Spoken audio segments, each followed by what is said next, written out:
Bismillahirrahmanirrahim. Assalamualaikum warahmatullahi wabarakatuh. Nama saya Anang Fauzan. NPM saya 22430123. Saya dari kelas D. Saya di sini akan menyampaikan materi tentang Web3. Pengertian Web3. Web3 adalah internet generasi ketiga yang akan datang di mana situs web dan aplikasi akan dapat memproses informasi dengan cara seperti manusia yang cerdas melalui teknologi seperti pembelajaran mesin, data besar, teknologi buku besar terdesentralisasi, dan lain-lain. Web3 awalnya disebut web semantik oleh penemu World Wide Web Tim Berners-Lee dan ditujukan untuk menjadi internet yang lebih mandiri, cerdas, dan terbuka. Kegunaan Web3 memungkinkan masa depan di mana pengguna dan mesin dapat berinteraksi dengan data, nilai, dan rekanan lainnya melalui substrat jaringan bersifat peer-to-peer.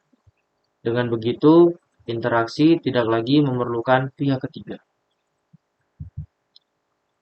Kelebihan Web3 adalah satu, tidak ada perantara dalam jaringan terdesentralisasi.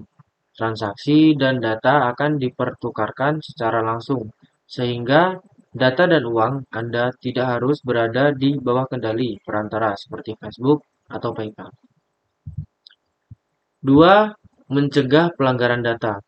Karena kita sendiri yang mengendalikan data, maka sangat sulit bagi seorang peretas untuk mendapatkan kendali atas data yang kita miliki, kecuali jika peretas tersebut dapat mengendalikan seluruh jaringan. Bahkan, perusahaan seperti Facebook dan Google tidak dapat menjual data Anda kepada pihak ketiga untuk mendapatkan keuntungan. 3. Data akan hidup selamanya. Game favorit, pesan teks, atau data lainnya di Web3 akan tetap aktif selama internet berfungsi. Tidak ada yang berhak mengakses dan menghapusnya. Nomor 4, layanan akan tersedia 24/7. Karena layanan Web3 tidak memiliki server tetap, mereka akan beroperasi terus-menerus selama memiliki jaringan. Permasalahan daya atau data ataupun server yang rusak tidak akan menghentikan Anda saat bermain game. 5. Koneksi cerdas. Web3 akan memungkinkan era internet yang menjadi lebih pintar dan lebih terkoneksi. Pengguna dapat menggunakan perangkat terhubung internet yang ditandai secara semantik untuk menghadirkan pengalaman website yang disesuaikan, intuitif, dan dipersonalisasi. Karakter Web3 adalah satu, terbuka. Karena jaringan ini dibangun dari perangkat lunak seperti open source. Jaringan ini pun dibuat oleh komunitas developer yang terbuka dan dapat diakses serta dijalankan dalam tampilan penuh. Kedua, trustless. Jaringan ini bersifat trustless karena jaringan itu sendiri memungkinkan peserta untuk berinteraksi secara publik atau pribadi tanpa melibatkan pihak ketiga yang terpercaya. Ketiga, permissionless. Dimanapun dan siapapun, baik pengguna maupun pemasok, dapat berpartisipasi tanpa izin dari lembaga pengaturan. Sejarah Web3. Sejarah Web3 berawal dari Web 1. Dalam versi pertama ini, web yang hadir masih statis, sehingga disebut pula dengan web statis. Web di era ini hanya menghadirkan konten satu arah. Apabila mengunjungi web tersebut, kamu hanya bisa membaca kontennya karena tidak ada fitur yang memungkinkan pembaca bisa berinteraksi.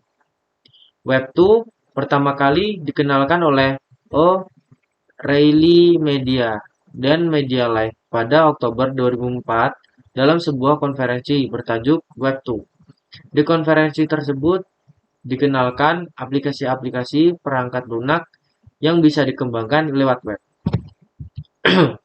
Web 3, bila kamu berpikir web itu sudah sangat canggih, nyatanya kini kita sudah berada di era Web3. Di era ini, teknologi yang digunakan digabungkan dengan konsep yang jauh lebih canggih. Visi dari Web3 ini hadir dengan versi lebih demokratis untuk penggunanya di dunia online. Di era inilah teknologi cryptocurrency dan blockchain muncul. Kesimpulannya, kita sedang menuju ke generasi terbaru internet, di mana orang akan melakukan kontrol penuh atas data dan privasi mereka, dan memungkinkan perusahaan untuk menggunakan data mereka atau tidak. Semua ini akan didukung oleh blockchain. Kedua, oleh karena itu, Web3 akan mempercepat penggunaan data pengguna secara transparan. Dari hasil pencarian yang dipersonalkan hingga alat pengembangan lintas platform dan pengguna grafik 3D. Web akan menjadi lebih detail dan interaktif bagi penggunanya. Sekian dari saya, Anang Marfozan. Terima kasih. Wassalamualaikum warahmatullahi wabarakatuh.